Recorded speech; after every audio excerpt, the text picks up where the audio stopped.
مسٹیریس word کے عظیم دوستوں کو تنویر احمد کا سلام۔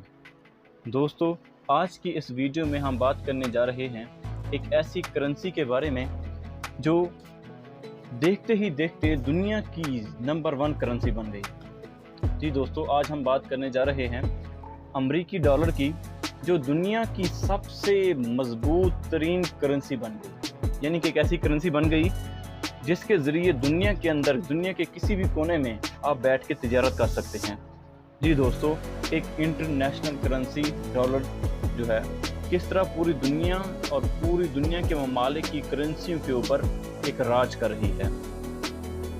دوستو، اب ہم ایسی وجوہات کو تلاش کرنے کی کوشش کرتے ہیں جن کی وجہ سے امریکن ڈالر جو ہے وہ دنیا کی مضبوط ترین کرنسی ہے۔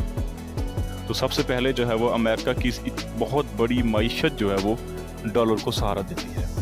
یہی وجہ ہے کہ ڈالر جو ہے سب سے طاقتور کرنسی ہے۔ 2020 تک امریکہ میں گردش کرنے والے ڈالرز کی تعداد جو تھی وہ 2.04 ملین ٹریلین ڈالر تھی،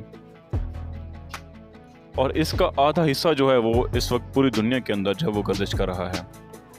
یہ زیادہ تر جو ہے وہ سوویت یونین اور دوسرے لاطینی امریکہ میں ہے، جو روزمرہ کے لین دین کے لیے ہارڈ کرنسی کی صورت میں ڈالر کو استعمال کرتے ہیں۔ اسی طرح دوستو، زر مبادلہ کے لحاظ سے دیکھا جائے تو بہت سارے ممالک جو ہیں اپنے زر مبادلہ کے طور پر ڈالر کو استعمال کرتے ہیں۔ اسی طرح انٹرنیشنل اسٹینڈرڈ آرگنائزیشن کی فہرست کو دیکھا جائے تو دنیا کی 185 کرنسیوں میں سے ڈالر جو ہے وہ واحد کرنسی ہے جو کہ دوسرے ممالک جو ہیں اپنے ٹریڈ کے لیے استعمال کرتے ہیں۔ اسی طرح نظریاتی طور پر دیکھا جائے تو کوئی بھی کرنسی جو ہے وہ ڈالر کی جگہ لے سکتی ہے، لیکن فی الحال ایسا کرنا جو ہے وہ کسی بھی کرنسی کے بس کی بات نہیں ہے۔ دوستو، ڈالر کرنسی کو دنیا کی سب سے بہترین کرنسی بنانے میں 2 عظیم جنگوں نے بہت اہم کردار ادا کیا۔ 1914 سے لے کر 1918 تک پہلی جنگ عظیم، اور اس کے بعد 1939 سے لے کر 1948 تک دوسری جنگ عظیم نے بہت اہم کردار ادا کیا۔ دوستو، دوسری جنگ عظیم میں امریکہ جو ہے وہ بہت ہی ایکٹیو پلیئر کے طور پر جنگ کے اندر داخل ہو گیا۔ اس جنگ کے دوران اس نے دوسرے ممالک کو، برطانیہ، جرمنی اور دوسرے ممالک کو جو ہے وہ ہتھیار بیچے، اور ان ہتھیاروں کے بدلے میں اس نے سونا جو ہے وہ ان سے لیا۔ اسی طرح سونے کا سب سے بڑے ذخائر رکھنے والا ملک جو ہے وہ امریکہ بن گیا، اور جب دوسرے ممالک کے پاس دوسری چیز رکھوانے کے لیے اور کچھ نہیں تھا تو انہوں نے ڈالر کو ایز اے انٹرنیشنل کرنسی جو ہے وہ مان لیا۔ جی دوستو، یہ بات ہے 1944 کی، جب اتحادی ممالک نے برٹن ووڈ نیو ہیمپشائر میں ملاقات کی اور زر مبادلہ کے ذخائر کے لیے ایک ایسا نظام واضح کرنے کی کوشش کی جس کے ذریعے دوسرے ملکوں کی کرنسی کی اور دوسرے ممالک کے زر مبادلہ کے ذخائر کو نقصان نہ پہنچا جائے۔ اس لیے انہوں نے امریکہ سے ڈالر کو ایز اے انٹرنیشنل کرنسی ماننے کے معاہدے کے اوپر دستخط کر دیے، اور یہ انتظام جو ہے برٹن ووڈ معاہدے کے نام سے جانا جاتا ہے۔ اس معاہدے کے تحت مرکزی بینکوں نے ایک اتھارٹی قائم کی جو کہ اپنی کرنسیوں اور ڈالر کے درمیان مقررہ شرح کے مبادلے کو برقرار رکھیں گے۔ بدلے میں امریکہ نے جو ہے سونے کی جگہ جو ہے وہ ڈالر رکھنا شروع کر دیے۔ اسی طرح جو ہے ڈالر جو ہے ایک انٹرنیشنل کرنسی بن گئی تجارت کے لیے۔ دوستو، اگر ہم انسانی تہذیبوں کی بات کریں تو وقتاً فوقتاً انسانی تہذیبیں یا سیولائزیشن جو ہیں وہ ڈکلائن کا شکار ہوتی رہی ہیں۔ یعنی کہ بہت سی ایسی ثقافتیں ہم نے دیکھی ہیں انسانی تاریخ کے اندر جنہوں نے عروج پکڑا اور آخر میں زوال ان کا مقدر بنا۔ اسی طرح ثقافتوں کے ساتھ اور دوسری چیزیں جڑی ہوتی ہیں۔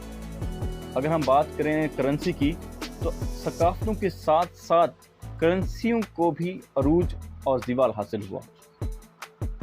اگر ہم انسانی تاریخ کے ورق جو ہے وہ پلٹ کر دیکھیں تو بہت سی ایسی کرنسی ہمیں ملتی ہیں۔ جی دوستو، اگر مسلمانوں کا عظیم دور دیکھا جائے تو اس وقت مسلمانوں کی جو کرنسی دینار تھی وہ عظیم ترین کرنسی شمار ہوا کرتی تھی۔ اسی طرح جب یورپ کے اندر مغربی دنیا میں انقلاب برپا ہوا تو اس انقلاب کے نتیجے میں جو انہوں نے سپر پاور کا ٹائٹل اپنے نام کیا تو برطانیہ کی جو کرنسی تھی پونڈ اس نے عروج پکڑا۔ لیکن وقت کے ساتھ ساتھ جب برطانیہ کو زوال حاصل ہوا اور امریکہ نے سپر پاور کی جگہ سنبھالی تو امریکن ڈالر جو ہے وہ سب سے مضبوط ترین کرنسی جو ہے وہ شمار ہونے لگا۔ جی دوستو، یہ بات ہے 1939 کی، جب دنیا کو دوسری جنگ عظیم کا سامنا کرنا پڑا۔ دوسری جنگ عظیم کے خاتمے تک جو ہے دوسری تمام سپر پاور جو تھیں، چاہے وہ روس تھی، برطانیہ تھی، جو دوسری مغربی قوتیں تھیں، سب کو اس میں جنگ جو ہے وہ شکست ہوئی۔ ایک اور اہم سوال جو کہ ہماری اس تمام گفتگو کے درمیان جنم لیتا ہے وہ یہ کہ کیا امریکن ڈالر جو ہے ہمیشہ کے لیے انٹرنیشنل کرنسی کے طور پر رہے گا؟ تو یہ کہنا قبل از وقت ہوگا کہ ڈالر جو ہے وہ ہمیشہ کے لیے انٹرنیشنل کرنسی کے طور پر رہتا ہے یا اس کی حیثیت جو ہے وہ عام کرنسی میں تبدیل ہو جاتی ہے۔ دوستو، اگر تاریخ کے اوراق کو پلٹ کر دیکھا جائے تو ہمیں بہت سی ایسی مثالیں ملتی ہیں کہ ایک کرنسی جو ہے وہ کچھ عرصہ، وہ 100 سال ہو سکتا ہے یا اس سے زیادہ ہو سکتا ہے یا کم بھی ہو سکتا ہے، کے لیے انٹرنیشنل کرنسی کی حیثیت لیتی ہے اور اس کے بعد جو ہے وہ اپنی حیثیت کھو دیتی ہے۔ اس وقت دنیا کے اندر 2-3 کرنسیاں جو ہیں وہ ڈالر کو کمپیٹ کرنے کی کوشش کر رہی ہیں۔ ایک جو ہے وہ چائنا کی کرنسی ہے، رینمنبی، کیونکہ چائنا جو ہے اس وقت پوری کوشش سے امریکہ کو ٹکر دینے کی کوشش کر رہا ہے، اور دوسری ہے یورو ڈالر جو کہ یورپی یونین کی ایک کرنسی ہے۔ تو مستقبل کے اندیشوں کو دیکھا جائے تو چائنا کی رینمنبی جو ہے وہ اس وقت امریکن ڈالر کو ٹکر دینے کی کوشش کر رہی ہے۔ تو امید کرتے ہیں کہ دوستو آج کی اس ویڈیو کو آپ لائک کریں گے، ہمارے چینل کو سبسکرائب کریں گے اور بیل آئیکن کو کلک کریں گے۔ نیکسٹ ویڈیو تک کے لیے اپنے دوست تنویر احمد کو دیں اجازت، تب تک کے لیے اللہ حافظ۔